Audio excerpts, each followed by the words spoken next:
नमस्कार and welcome you to world affairs. मैं हूं प्रशांत धवन। इंडियन आर्मी ने रिलीज करी है फोटोज ऑफ गलवान वैली। जो एक्चुअल स्थिति है गलवान वैली की अब हमको यहां पर पता लगी है। यहां पर आप देख पाओगे ये ना सिर्फ गलवान वैली की फोटो है, ये फोटो है बहुत ज़रा करीब PP14 के पेट्रोलिंग पॉइंट 14। पेट्रोलिंग पॉइंट 14 वो लोकेशन थी जहां पर झड़प हुई थी इंडियन और चाइनीज सोल्जर्स के बीच में। हमारे 20 जवान वीरगति को प्राप्त हो गए। चाइना के एटलीस्ट 34-35 के आसपास जवान मारे गए। और यहाँ पर आप देख पाओगे ये आपके सामने है एक प्रोफेशनल आर्मी। कोई नाच गाना नहीं हो रहा यहाँ पर, कोई टिकटॉक वगैरह कुछ नहीं बना रहा।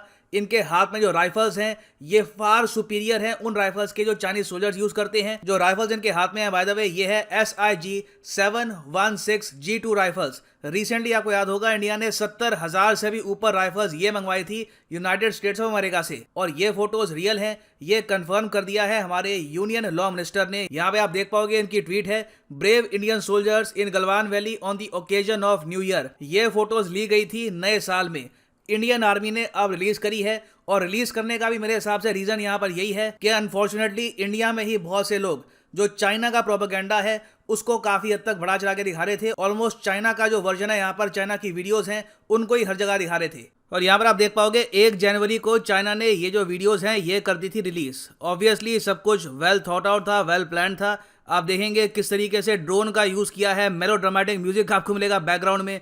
यहाँ पर आप देख पाओगे एडिटिंग हुई है वीडियो की कट टू कट। कम से कम 3-4 कैमरामैन होंगे। ड्रोन का बहुत यूज़ किया इन्होंने यहाँ पर वीडियो लेने के लिए, स्लो मोशन। फिर यहाँ पर ये जो सोल्जर्स हैं एक पेट्रियोटिक सा गाना गाते हैं। जो आप देखेंगे इनके हाथ में जो राइफल्स हैं फार इन्फीरियर है कंपेयर टू इंडियन राइफल्स।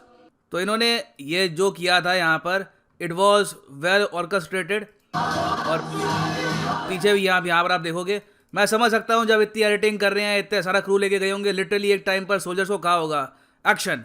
तो अगेन हम लोग ये सब नहीं कर सकते इस लेवल का प्रोपेगेंडा। अब यहाँ पर आप कहेंगे मगर क्यों नहीं कर सकते? आई मीन हम भी ऐसी वीडियो रिलीज़ क्यों नहीं करते? और जब चाइना सिर्फ हमारे लिए ही ऐसी वीडियो रिलीज़ कर रहा है तो हम भी सिर्फ फोटो कर दिखाते हैं। देखो इसका रीज़न यहाँ पर जान लो।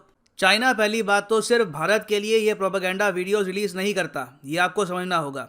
ये जो देश हैं चाइना, नॉर्थ कोरिया, जहाँ पर सिंगल गवर्नमेंट्स ही हैं और ये लोग काफ़ी इनसिक्योर रहते हैं अपनी इमेज को लेकर, वहाँ पर ये मेलोड्रामेटिक वीडियोस, एडिटिंग, एक बड़ा चढ़ा के दिखाना, ये पार्ट होता है इनके काम करने का।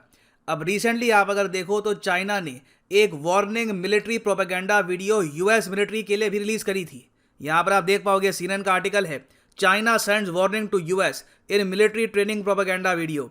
इस पूरी ट्रेनिंग प्रोपेगेंडा वीडियो को आप अगर देखोगे तो इसमें इन्होंने ये दिखाया है कि ताइवान को ये कैसे कब्जाएंगे। इवन इन्होंने यहाँ पर ये भी दिखा रखा था कि जो अमेरिकन सोल्जर्स हैं वो कहाँ पे होंगे, उनकी कैसे बॉम्बिंग करनी है, कैसे उनसे ये लोग निपटेंगे। तो इस टाइप की जो वीडियोस है ना ये खूब रिलीज़ करते हैं। किसी भी कंट्री के साथ इनका कुछ भी इशू हो जाए, इनके जो फिल्म मेकर्स हैं थोड़े बहुत यहाँ पर तैयार हो जाएंगे, एडिटिंग वगैरह सब यहाँ पे शुरू हो जाएगा। नाउ क्या US इसका जवाब देता है अपनी वीडियो रिलीज करके? ऑब्वियसली नहीं। US जब जवाब देगा वो आपको बैटल फील्ड में दिख जाएगा। तो सेम केस हमारा है। मेरा मानना है कि इंडिया ने यहाँ पर बहुत ही सही तरीके से इमेजेस रिलीज करी है एक्चुअल स्पॉट की जहां पर कॉन्फ्लिक्ट हुई थी बिटवीन इंडिया एंड चाइना। और याद रखिएगा हम वो प्राउड नेशन है जिसने कॉन्फ्लिक्ट के कुछ ही घंटों बाद ये डिक्लेयर कर दिया था कि हमारे 20 जवान वीरगति को प्राप्त हुए हैं। ये बात कभी भी मत भूलिएगा। चाइना ने कई दिनों तक ये तक नहीं बताया था कि इनके जवान कितने मारे गए हैं यहाँ पर। उस टाइम मुझे अच्छे से याद है कई महीनों तक चाइना ने ये डिक्लेयर नहीं किया था कि इनकी टोटल कैजुअलिटीज कितनी है। इनिशियली ये लोग कह रहे थे कि हम लोग गुडविल जेस्चर दिखा रहे हैं, हम लोग एक्चुअली दिखाना नहीं चाहते कि हमारे कितने सोल्जर्स मरे थे। कितनी अजीब बात है, इनके खुद के देश को नहीं पता लगा कि इनके कौन कौन से वो लोग थे जो मारे गए थे देश के लिए। खैर बाद में इन्होंने इंटरनल कुछ सेटिंग करी होगी, फैमिलीज को समझाया होगा, कुछ बोलना नहीं है आपको, कई फैमिलीज को रिलोकेट किया होगा। और इवेंचुअली जो ये 4 सोल्जर्स का नंबर ये कहते हैं कि हमारे पास 4 मरे थे सोल्जर्स, कई महीनों के बाद ये दुनिया के सामने रखा।